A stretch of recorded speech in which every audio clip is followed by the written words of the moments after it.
So, hello and welcome to the full card recap or the top 10 takeaways from UFC Fight Night Vegas. Jared Cannonier versus Gregory Rodriguez, aka Obama, aka Robocop, whatever name you want to give him. So, in this video today, I'm going to go through pretty much my top 10 takeaways, the key events from this card. I like to save myself from going through each fight one by one because that can be a bit monotonous. So if you happen to miss this card, I'm going to give you the overall takeaways of it. So you don't have to go back and rewatch it. You get a good grasp of what happened and get the good information that you need in your brain. So let's get right into this with our first takeaway of the day, which is always the overall card recap. This card stunk. It was trash. It was ass. I hated it. I'm kidding. It wasn't that bad. We had some good fights, some good finishes for the most part, but overall, it just wasn't really that entertaining. The main event kind of delivered. It kind of came through, but the majority of the card didn't feel like there was too many good fights or good scraps.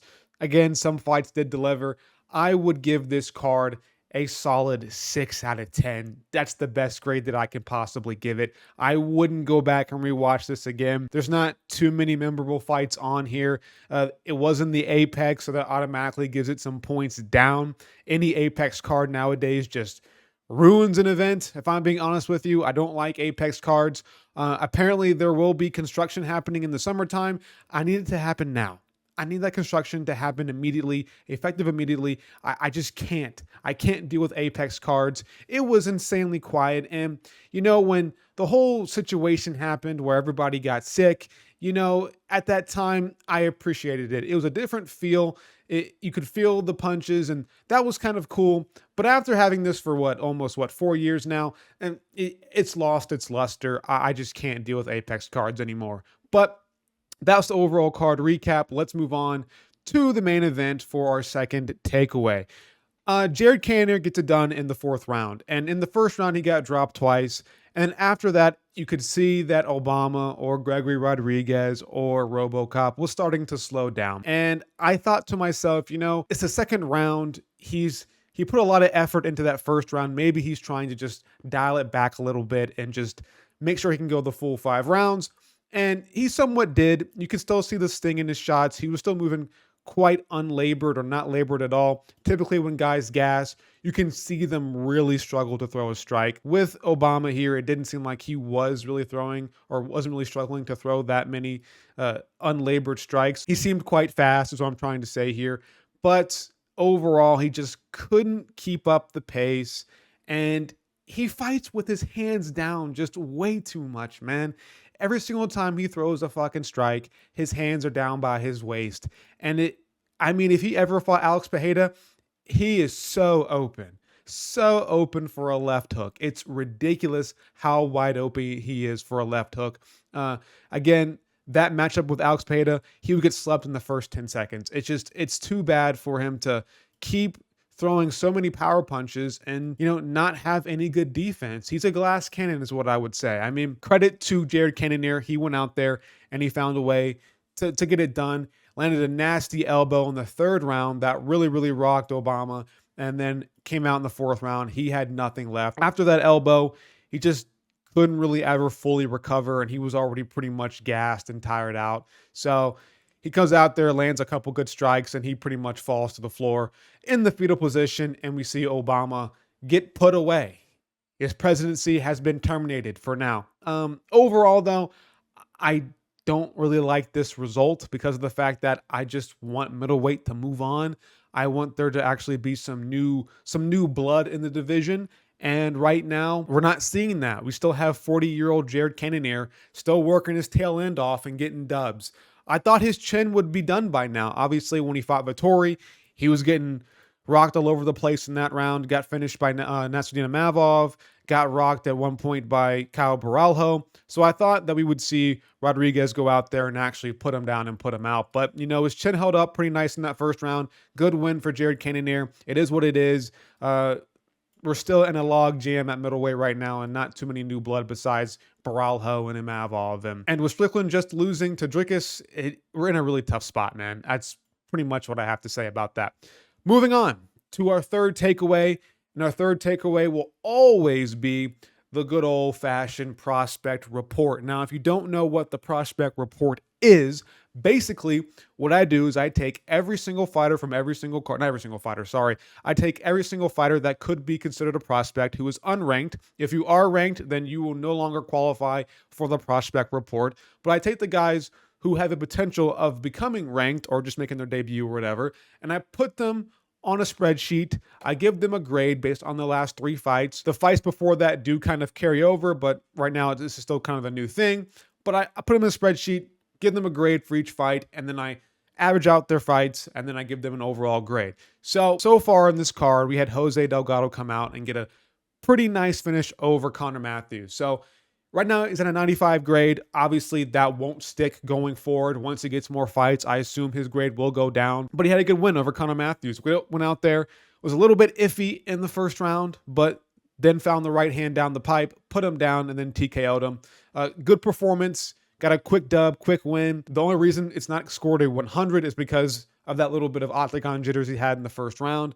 But yeah, overall, good win for Jose Delgado. He said he's the best that's going to be, whatever he said in his post-fight speech. I don't believe him just yet. I need to see more for him to prove that to me. But overall, Jose Delgado had a good win, good dub.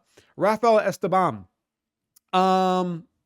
Yeah, he beat Aguilar pretty easily. That's pretty much it. It was a really good scrap. He was just getting his takedown, staying on top, doing what he needs to do. Just pretty much easily beat Jesus Aguilar. Before that, when he fought Charles Johnson, he did pretty well in the first 2 rounds, and then, got like 50, like outstruck 54 to like 9 in that fight. So he got pretty much damaged pretty badly in that 3rd round. So that gives him a pretty low grade for that. But overall, gets an 82. The fight was boring with Aguilar, so I'm not going to talk too much about it. But, good win. He's a prospect still. It is what it is, kind of. Elijah Smith.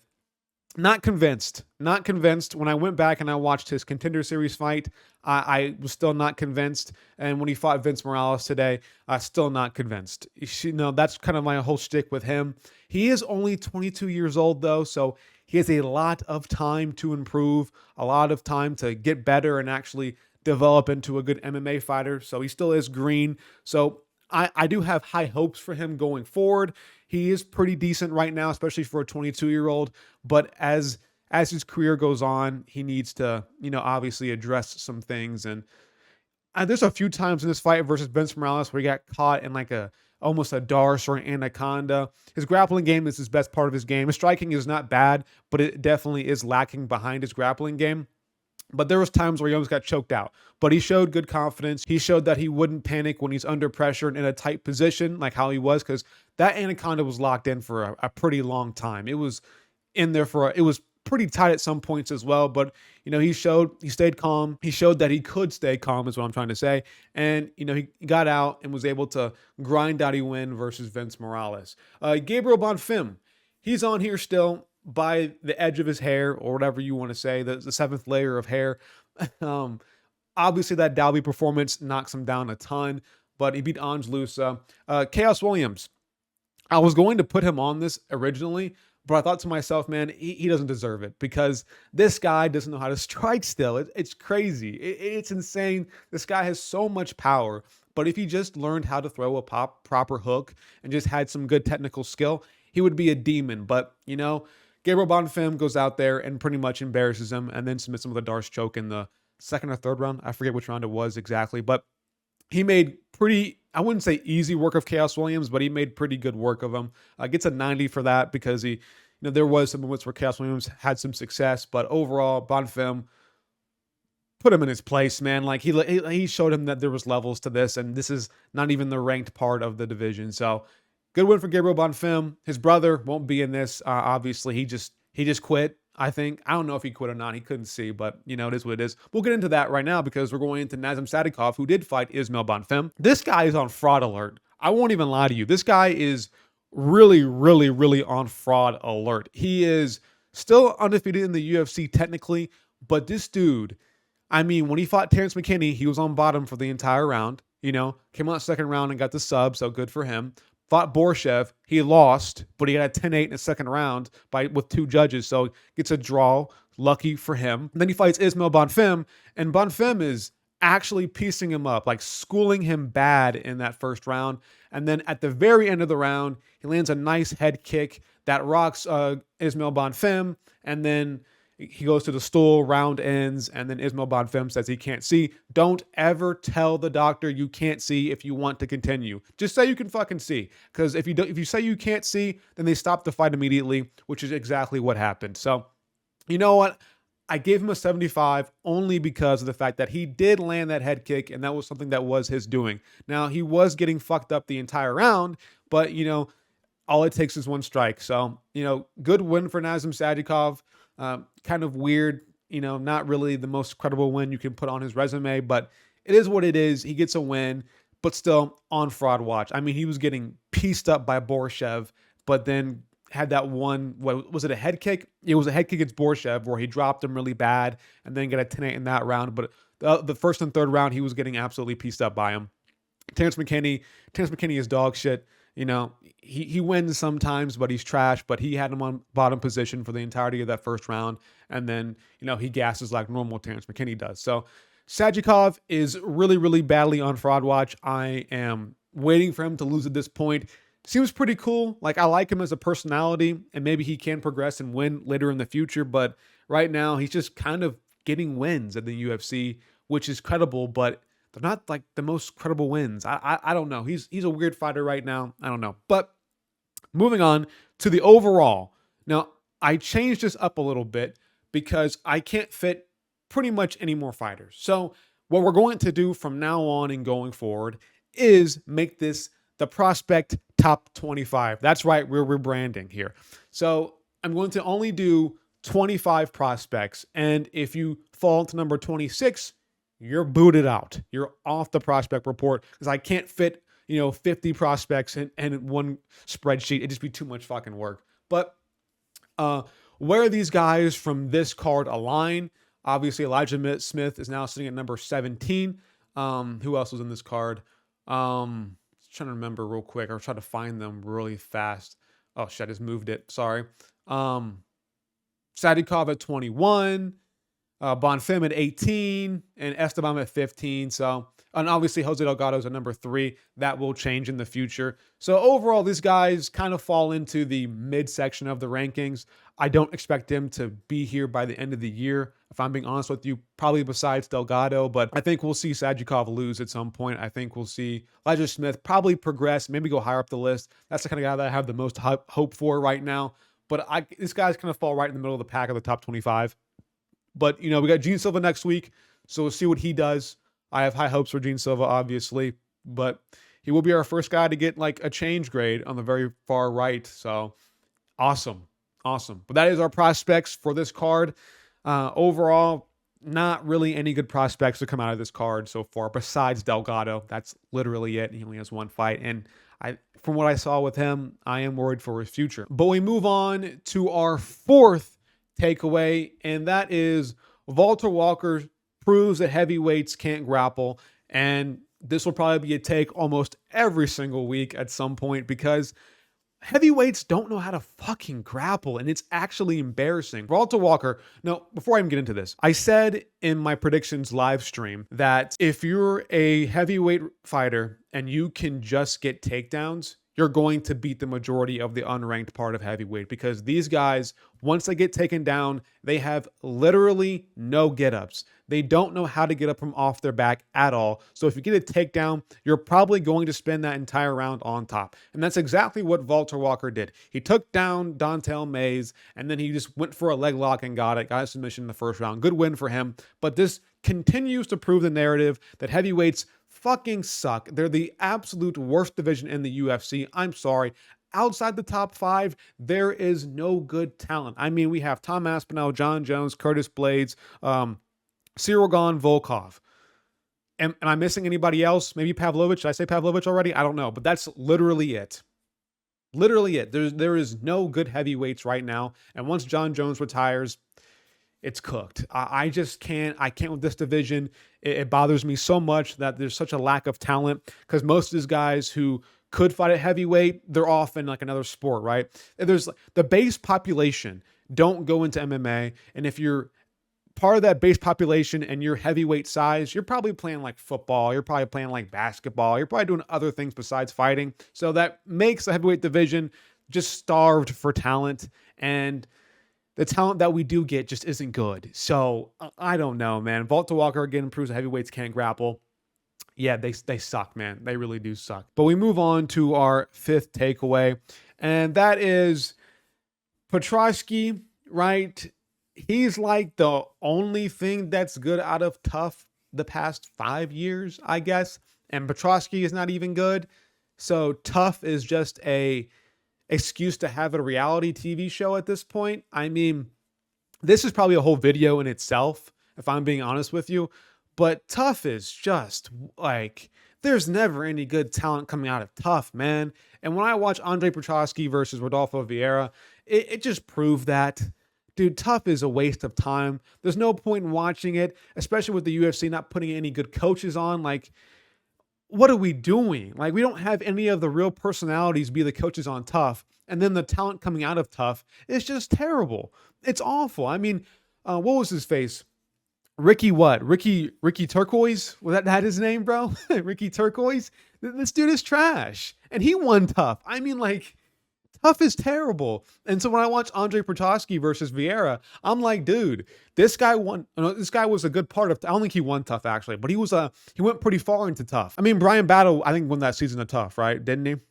If I'm remembering right. But he was a part of Tough, and he got signed into the UFC, and he's I mean, now I'm kind of ruined. I thought he won Tough actually. I don't know why I thought about that, but I mean, still, anyways, my point still stands. Tough is terrible. Any prospect that comes out of Tough is not good. Back in the day when you had Tough winner, they wanted to actually do things. And now it seems like anybody who was on Tough or got close to winning on Tough or actually just won Tough straight up, they don't go on to be anything at all. And it's like, why even have the show? If you're not even going to put on good coaches, why even have the damn show? It's actually an annoying thing that I have to deal with every time I see a Tough or a former Tough fighter on an actual UFC card. But we move on to our sixth takeaway, and that is, we'll do this one instead. We'll do Shabazian wins. Yay, that's what I put in my notes. Edmund Shabazian gets a win. Gets a nice right hand over Dylan Budka. Still proving Guru's point right that, U.S. wrestling credentials don't matter. They just don't matter whatsoever. So Dylan Budka's trash. Shouldn't have been the UFC. They kind of gave Shabazian him just to get him back on a rebound, give him a quick, easy win so he can go on. Because Shabazian is something you kind of still want to keep around and have hopes for the future. He is only like 27 years old, so you kind of still want to keep Shabazian around. Hopefully he can be something in the future, but they give him Dylan Budka, and it gets a nice, easy first-round KO. I mean, just simply easy. Yeah, that's really it. So I'm happy for Shabazian. I've always liked Shabazian. I've kind of always felt bad for him in this fact that he just seems like he just can't fix his gas tank. I think it's literally genetic. I just think that it doesn't matter how much Shabazian trains cardio. He just will never have good cardio. I think it simply just is a genetic problem that he has, and he has to finish everybody in the first round or like second round or just dominate somehow and or fight at his pace only. So I'm always happy when Shabazian wins because I just genuinely do feel bad for him, and I do root for him a lot.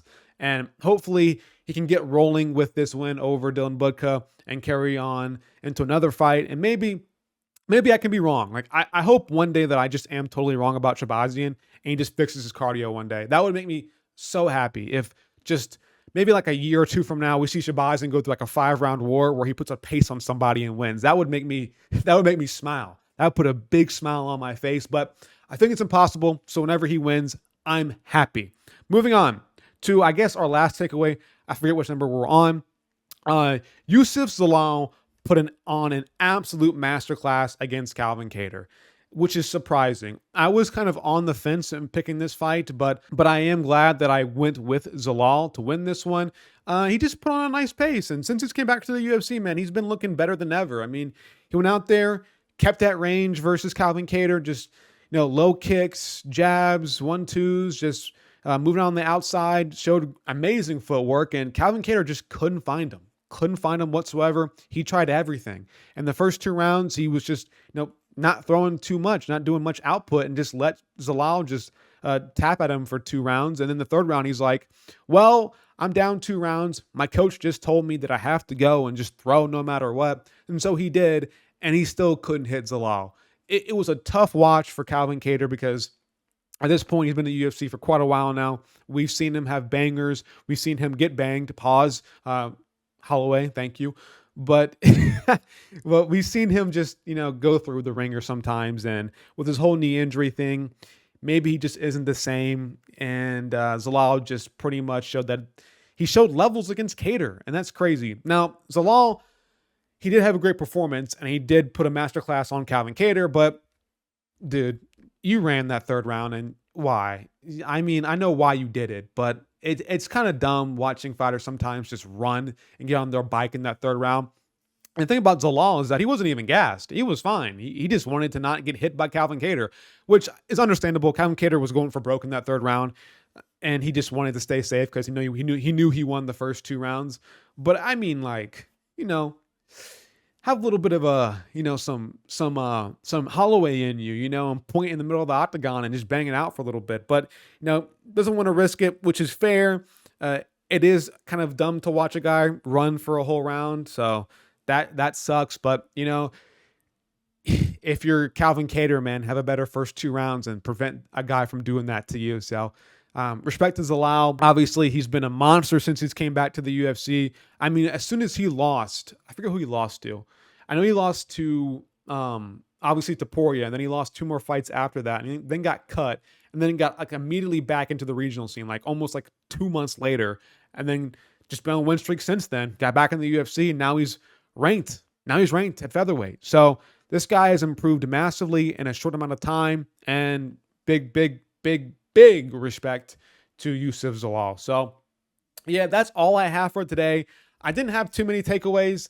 A lot of my takeaways are actually just a prospect report. I kind of got to figure that out because 6 of my takes on my spreadsheet right now are just, Submission City versus Smith versus Morales, which I did cover in the prospect report. Bonfim back, which I did cover in the prospect report. Delgado easy win, which I did cover in the prospect report. So a lot of these are just prospect report takes that I have. So in the future, I will adjust them to where I can actually have a nice, good 10 takes and not include the prospect report. But, it is what it is. That's it for you guys. If you enjoyed this video, like, subscribe, bell icon notifications. But I'll see y'all later.